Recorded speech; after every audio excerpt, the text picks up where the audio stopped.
This is a cautionary tale, and unlike most of the other reviews on this product, this is a true story, and its authenticity can be qualified by a small news item that appeared in the Toronto Star's local news section during the month of April in 2013, much to my chagrin. I would consider myself a prudent man, not giving to bouts of outspokenness or craving attention, and certainly not one to rock the boat. On any given day, I can be found reading a crime novel on a park bench in the middle of the city, soaking in the opulence of nature, while nibbling on my tuna fish sandwiches and fending off the voracious gulls and squirrels that threaten to spoil my repose. This is me, law-abiding and introspective, which is why it came as a shock to me to find myself incarcerated because of the devil's confectionery, Satan's sweetmeat, Lucifer's lozenges, the horror that is known as Haribo sugar-free gummy bears. I'll set the scene.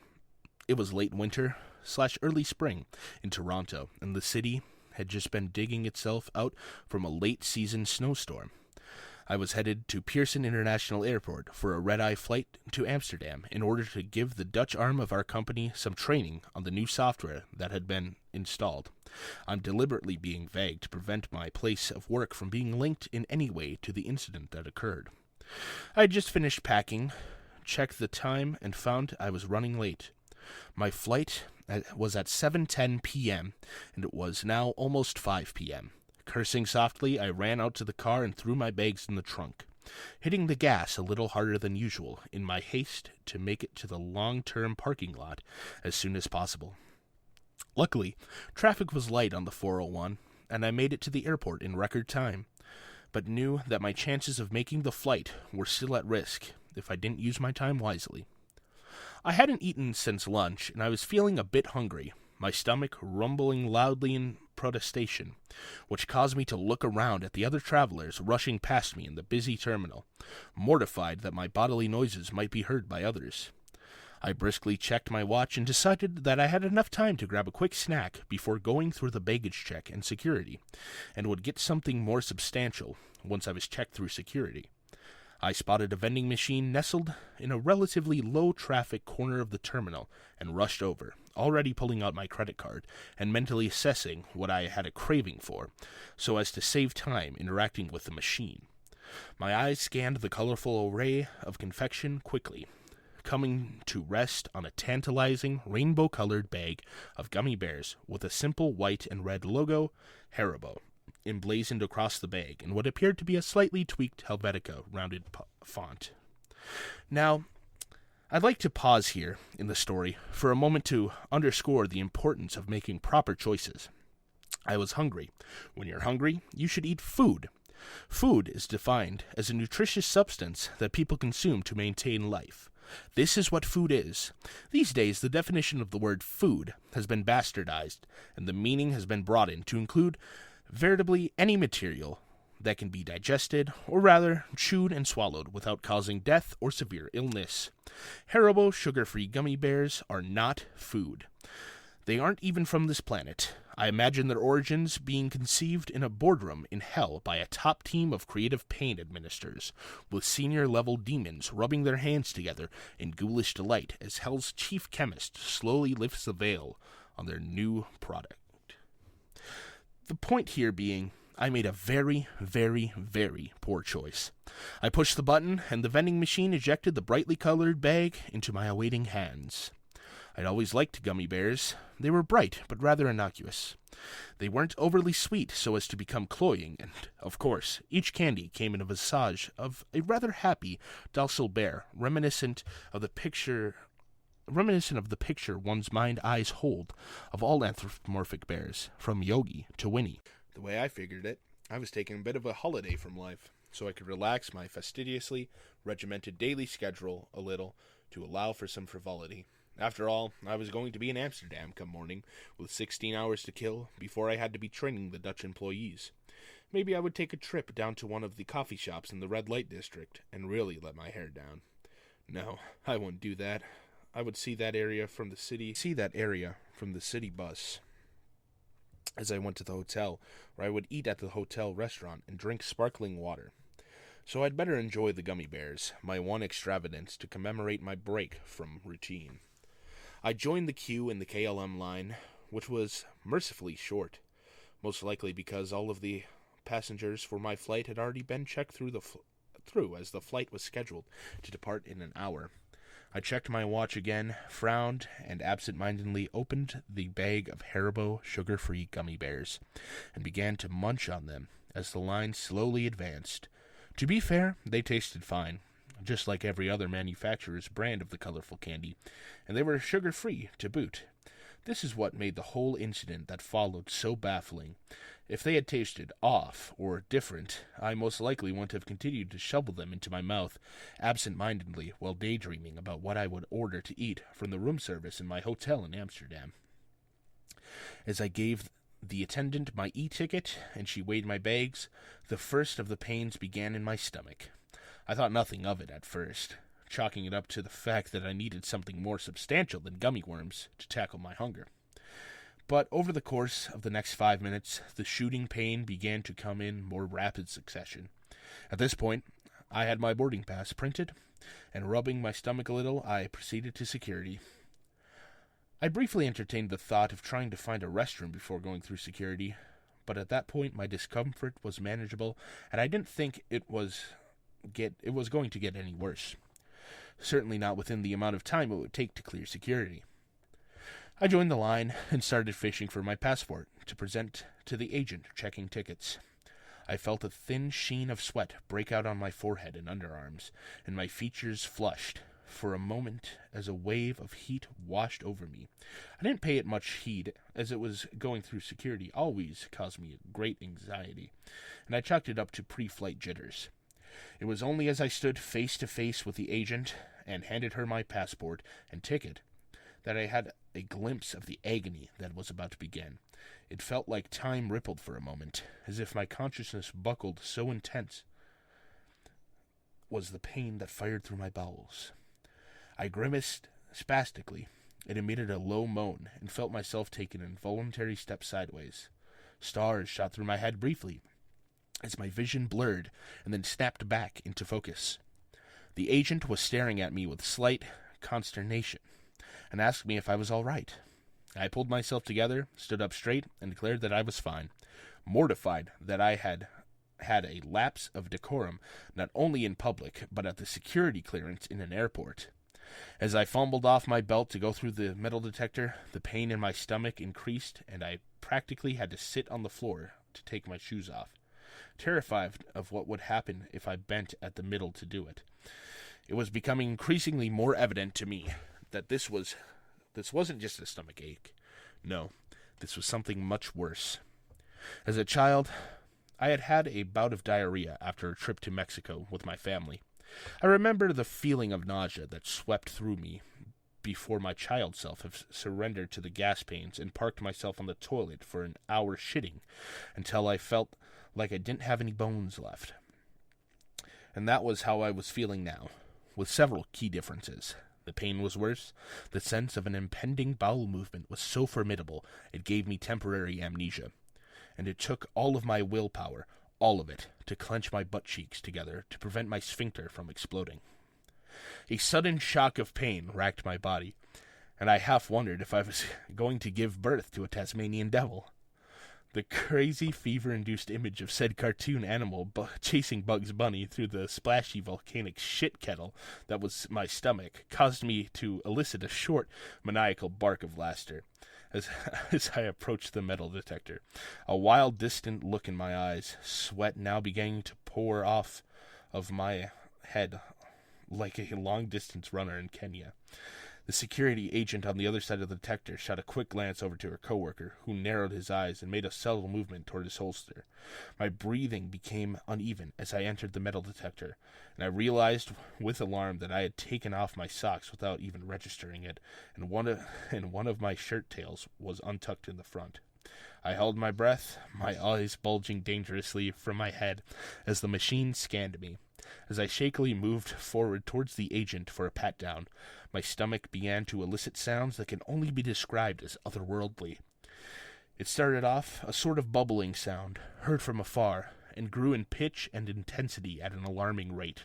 My jaw dropped in shock as what I can only describe as the sound of an agonized, wailing alley cat in heat with a persistent Doppler effect add-on to its voice emitted from some nether region of my intestines. The officer's eyes widened in alarm, and she kept her eyes glued to my stomach. As she thoroughly patted me down, as she reached my shins, I felt my innards suddenly expand and plummet towards my rectum. With cat-like reflexes, I squeezed my sphincter shut with what seemed like nanoseconds to spare, and I knew that if I didn't get to the bathroom immediately, I would shit myself. With a Herculean effort and all of the strength that I could muster, I forced my butt cheeks together, knowing that one false move would open the floodgates. I began to walk like a duck, trying to remain as inconspicuous as possible, not even caring now what other people were seeing in front of them. A disheveled, barefoot, 40-year-old businessman, red-faced and bulgy-eyed, sweating profusely, shaking slightly, and walking without bending his knees. With single-minded intensity, I grabbed my carry-on, shoes, and socks from out of the plastic tub that had passed the X-ray inspection, and without putting anything back on, I turned on my heels with the intention of finding the nearest restroom, and slowly dying there, one squirt at a time. But that's not what happened. I turned to go and found myself staring at 3 armed agents who stopped me and asked me if I would follow them. Why? What's the matter? I stammered, wincing slightly as this act of speech seemed to strain the tenuous and extremely fragile truce I had negotiated between my bowels and the tempest that raged within. I have to go to the bathroom right now, I pleaded. Just follow us, please, they said, leaving no room for argument.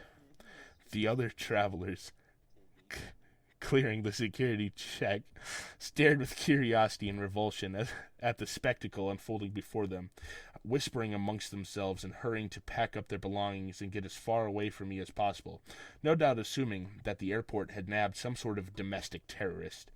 If I hadn't been feverishly trying to hold back the eruption of Mount Vesuvius, I likely would have died of shame.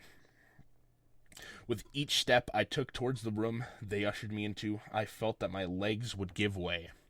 I marveled at how strong the human will could be, marveled at what was essentially patching a hole in the Hoover Dam with bubblegum could actually be sustained indefinitely. Maybe I would make it through this ordeal after all. The room they brought me into was an examination room. I had pretty much stopped registering details of my environment as my consciousness closed off all but the absolutely necessary functions. Breathing, ability to walk. But I snapped back to reality when I heard the snap of rubber. The slow dawning of realization poked through my agony and stoic resolve as I turned to face an agent donning rubber gloves. "Sir, we are going to perform a cavity search on you," a young, fresh-faced agent stated in a firm but emotionless voice. His short-cropped, blonde hair was immaculate, and for a crazy moment I wondered if he was an actor, and this was all some sort of elaborate practical joke done to amuse bored kids watching YouTube. He must have taken my tortured silence for resistance, because he looked at me sharply and said, "Lower your pants and underwear, please, and face the desk." Panic started to grip me in its icy grasp, and the sudden adrenaline threatened to destroy my sphincter bulwarks and rend my anus in two. I inhaled sharply, and with a pained gasp, I doubled up my efforts to clench my cheeks together. "Sir, please," I begged, deferring to this kid in an act of desperation. "I have to go to the bathroom. You can follow me into the stall if you need to, but I had some bad Haribo sugar-free gummy bears, and now I feel like..." But they had stopped listening and smirked at each other. 2 of the other agents, a tall, dark-haired female, and a shorter, balding fat man, looked away from me as I could see them shaking a little as they stifled their laughs. "Sir, face the wall, put your hands on the desk, and spread your cheeks," the young agent stated, a lopsided grin on his face. But I began to protest, and then a fresh shock of pain forced me to stop and lean forward on the table for support. An ungodly howling rose from my stomach, something between the dying moans of a woolly mammoth and the sound of a bubble wrap popping underwater. I exhaled shakily, and my focus began to narrow as I rallied for the final battle. shaking uncontrollably, and sweat literally rained down onto the tabletop in front of me. I turned to face the wall and heard a meek, childlike voice pleading from somewhere in the room. "Please," it said, and then again, "please." From somewhere within my mind, recognized that this sound had issued from me, although my consciousness had now begun to separate from my body, and I held my breath and prayed to God for strength. "He probably has some heroin or something up there," that opened up. The female guard said as part of me that I had escaped into the other, yet acknowledged that she was behind me to my left. "Probably high as a kite. Look at him," she said. The shorter guard agreed with a snort off to my right. "Spread your cheeks," the young agent said, his voice directly behind me and lower than the other two, and bend over. "Please God, please God, please God, please God, please God, please God, please God," I whispered in a desperate maniacal mantra, not even aware of my surroundings anymore. I felt like I was lost in an opium fog with half-snatched images and sounds filtering through to create a nonsensical version of reality. Another volley of pain tore through me, and I involuntarily leaned forward over the desk, my focus completely narrowed now to a spot on the wall 2 feet in front of me, a curious imperfection in what seemed to be a whitewashed stone wall. It was a dark blotch about 5 millimeters long and shaped like a smiling bear, a yellow dancing bear. No, a green bear. No, red. It was all the colors of the rainbow. My God, it was beautiful. It just took something as simple as a slight breeze to trigger Armageddon. That's all. No trumpets, no fanfare, no fire raining from the heavens, no dogs and cats living together in harmony, no finger on the button, no prophet to predict it, no nothing, as I stared at the rainbow bear smiling and dancing in front of me, my mouth agape, drooling, eyes glazed, and bloodshot face coated with a sheen of sweat. I heard the softest sound, an exhalation from the young agent behind me, and then at the same instant, the warm air of his breath feather across my butt cheeks. But for just a moment, maybe less, maybe a split second, even a nanosecond, I felt the presence of God there with me in that room, as neurons began to misfire at a blinding rate. Nerve ending bristled and muscles twitched reflexively. I stood on the brink with one foot hovering over the edge, and then without taking a step, I found myself plummeting. With a sound like an extra-large plastic ketchup bottle being run over by a Mack truck, my sphincter released. The pressure of the blast pushed me hard into the desk, and the legs of the desk screeched as they scraped across the floor. My body remained rigid for a moment, and I experienced a relief that can only be described as orgasmic in its purity. My eyes rolled back into my head, and my tongue lolled out of my head like a half-retarded dog as I emitted a low, sustained groan that grew in pitch as the filthy torrent pushed its way out of my body. Tremors racked my body, and I must have looked like a fish out of water with an endless stream of shit firing out of its ass. Other sounds and sensations started to filter in now as my consciousness began to materialize once more. The muffled screams of a dungeon filled with prisoners near death radiated from my stomach. The rushing sound of liters of liquid trying to escape through an aperture too small to accommodate it all at the same time. The omnipresent sound of chunky liquid splattering against a hard surface with great force.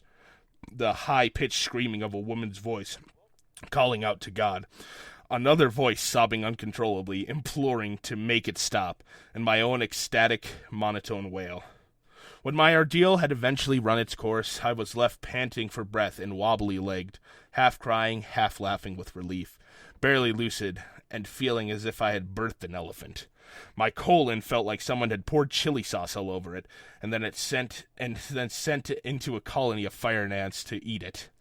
Through my sobs, I heard the sound of dripping, like when the sprinklers are eventually turned off after an office fire, or after a thunderstorm, when the willow that overhangs a pond continues to rain down after the sky has stopped. From behind me, the sobbing continued, and I heard someone trying to speak into a walkie-talkie, but nonsensical words were all that a man could speak, which sounded like the ravings of a lunatic. With great relief, I slowly pulled myself off the table, legs trembling, my stomach eliciting one last sound, a loud, prolonged gas bubbling that eerily resembled a pig orgasm. I slowly turned my head to survey the devastation, and in that instant, if I had a pencil or some other sharp object, I would have probably gouged my eyes out in revulsion. And the smell was enough to drive a man insane. It was the stench of rotting potatoes mixed with sulfur and ammonia, cooked in a broth of chicken feces, and left to age for 2 weeks in a yeasty stew at the bottom of a French outhouse. After half a whiff of this ghoulish brine, I immediately stopped breathing through my nose, but the taste was to remain in the back of my throat for months to come.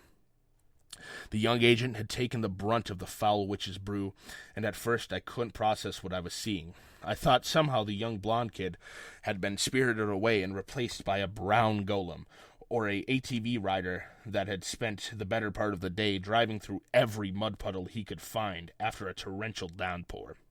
With some degree of compartmentalization, I came to understand that for some unfathomable reason, this kid hadn't moved, or hadn't been able to move, through the entire fecal deluge. He had weathered the entire assault head-on, like some sort of hero from Greek mythology. I had given this poor schmuck a one-man shit bukkake that would make a Brazilian pornographer retch with disgust, and he was still in the same position he must have been from the moment of first impact. I tried to comprehend how he must be feeling, what he must be going through, psychologically, but it became evident very quickly that he had become very broken. No doubt, forced so deeply within himself once the fire hose had been turned on that there was little to no hope of him ever coming back from it. Certainly not without extensive psychotherapy or a lobotomy.